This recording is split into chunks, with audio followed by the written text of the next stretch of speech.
a friend silently struggling with a massive financial burden. Yeah. They are making critical decisions in the dark, and they have no visible example of what it looks like to navigate that with integrity. All because you decided your light was strictly for your private journaling time. And if we connect this to the bigger picture, it brings us to a crucial distinction the source makes regarding public witness, because it goes out of its way to clarify what public presence is not. Which is so needed right now. Definitely. It is not performance. It's not picking fights with strangers in comment sections to prove a point.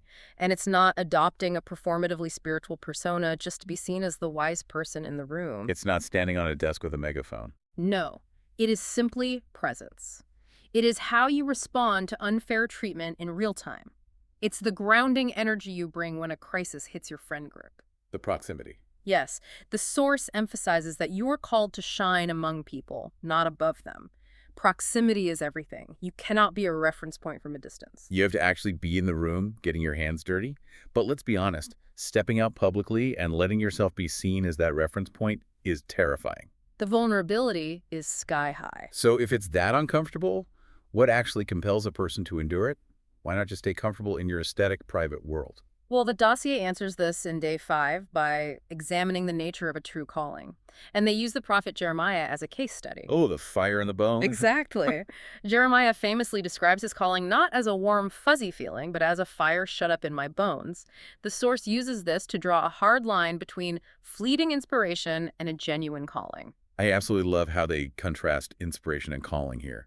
It reminds me of the difference between the weather and gravity. Oh, that's a great analogy. Yeah, because inspiration is just weather. It rolls in, changes the atmosphere, and then it rolls out. You might go to a fantastic conference or read a great biography, and suddenly it's sunny. You feel invincible. But give it 3 days, and it's raining again. Exactly. The feeling completely fades. And you would never organize your entire life's architecture around a passing weather pattern. Because a calling is fundamentally different. A calling is gravity. You can try to ignore it, you can close your eyes and pretend it doesn't exist, but it constantly pulls at you. It is a fundamental law of your personal physics. Gravity is a constant. And the source actually points to the exhaustion that comes from fighting that constant. Jeremiah uses the phrase, weary with forbearing. Yeah. The profound fatigue he experienced didn't come from doing the heavy lifting of his calling. The exhaustion came from suppressing it. Holding the lid on a boiling pot takes vastly more energy than just letting it boil. It really does, and this raises an important question for the listener. The dossier poses this brilliant, ultimate test for anyone trying to figure out if what they are feeling is just inspiration or a true calling. Let's hear it. The test is this. Can you stop completely, walk away from the work, and feel nothing but relief? Wow. So if you quit and you just feel relaxed, it was probably just a seasonal role, a good idea maybe, but not a calling. Right. But if stopping feels physically impossible and the silence that follows feels dishonest and restless, that is the inner fire.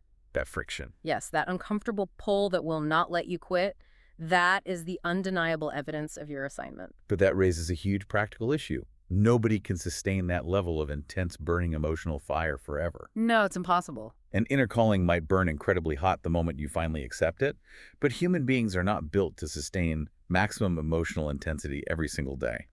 When the adrenaline wears off on a random Tuesday, what keeps the light from going out entirely? The dossier anticipates this drop in emotional intensity perfectly in day 6. The tone of the entire roadmap shifts here. It is very grounded. Very. It moves away from the dramatic, pressurized fire in the bones and focuses entirely on quiet, unglamorous endurance. It uses an analogy from the book of Leviticus, looking at the ancient priests who are commanded to keep the altar fire burning continuously. Because there's nothing glamorous about tending an altar fire at 3 a.m. They Yeah. might sweep out the ashes, haul the wood, stoke the embers when absolutely nobody was watching and nobody was applauding. Exactly. And the dossier drops an incredibly practical rule for this stage. Feelings follow faithfulness. They do not precede it. Which is a direct counter to the modern mindset that says we should only act when we feel completely authentic and inspired. Totally. The source identifies a pattern it calls the Sunday cycle, which applies to anyone, religious or not.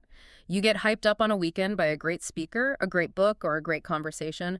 By Tuesday, you are cooling off. By Thursday, you are completely cold, and you just passively wait for someone else to relight your fire the next weekend. You become entirely dependent on external motivation.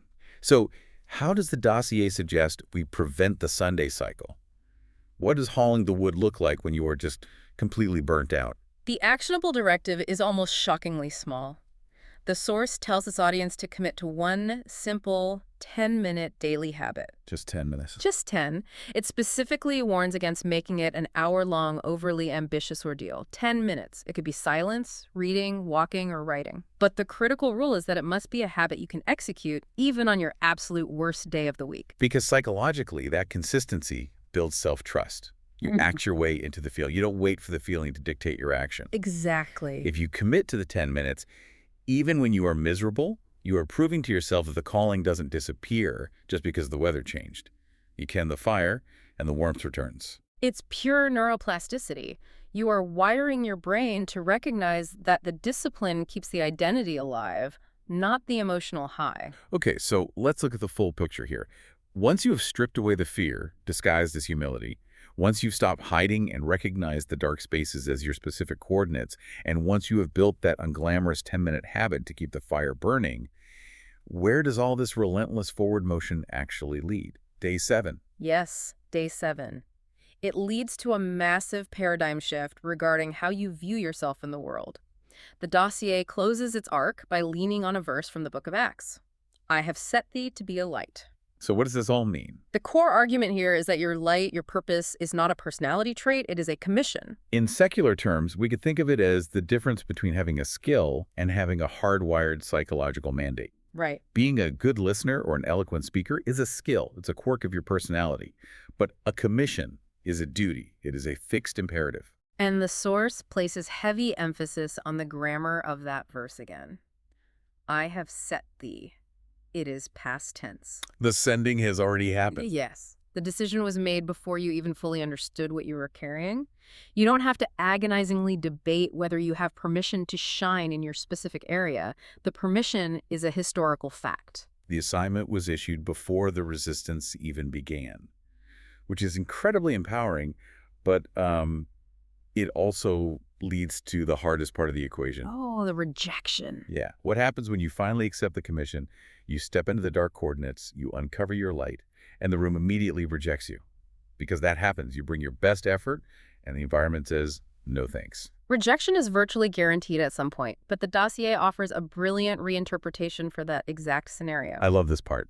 It argues that when people reject your light, it does not mean your assignment is over. It means your lane is being clarified. Rejection as redirection. Exactly. The source notes that the people who reject you are simply not your target audience. They are just the bumpers in a bowling alley bumping you toward the correct pins. Right. The target is exclusively the people who desperately need what you carry. If someone doesn't need it, they aren't your assignment. When a door slams in your face, Yeah. the commission doesn't end. It just narrows to its actual destination. Yeah. That is such a liberating way to view failure. It really is. And that leads to the final concrete action step the dossier issues, which is a challenge to explicitly define your lane. The source provides a sentence structure for you to fill out. I am called to bring light to blank, through blank. It forces you out of vague platitudes. You can't just say, oh, I want to help people. No. You have to get hyper-specific. Who are the exact people in the dark that need your specific reference point, and what is the exact vehicle, the skill, the resource, the time you are going to use to reach them? It is a relentlessly practical roadmap. Let's trace it one last time to pull it all together for you. First, you receive the given identity. You are the light. Second, you locate the assignment. The dark coordinates are invitations. Right. Third, you name the fear to break the architecture of hiding. Fourth, you step into public presence. Fifth, you find the source fire, that calling you can't walk away from. Sixth, you build the unglamorous daily practice. And finally, you accept the past tense commission and define your exact lane. It is a remarkably cohesive framework, and whether you approach these documents from a religious perspective or as a purely psychological blueprint, the mechanics of stopping the architecture of hiding are universally applicable. Absolutely. Every single one of us has environments we instinctively shrink back from, and we all have a specific lane we are uniquely equipped to occupy. We absolutely do. And as we wrap up, I want to leave you with a thought to mull over. Something that builds on the foundation of these sources, but takes it one step further into the literal physics of how light operates. Oh, this is interesting. In a vacuum, light travels infinitely fast. It is pure, unstinting forward motion. But when that light hits a dense medium like a glass prism or water, it slows down. It experiences severe friction. Yeah. But it's exactly that friction, that intense resistance, that refracts the light and breaks it apart into a full spectrum of visible colors. Wow. The resistance is what actually creates the spectrum. Without the friction, the colors remain hidden. So think back to that room we talked about at the very beginning of the deep dive. That toxic, heavy room where your instinct is to turn your thermostat down, soften your edges, and make yourself smaller to avoid the conflict. Right. What if the resistance you feel in those difficult, dark environments isn't a sign that your light is failing? What if that immense friction is the exact medium required to break your singular purpose apart into a spectrum, allowing you to reach people in colors you didn't even know you possessed? Don't turn the thermostat down. Walk into the room and let the friction do its work.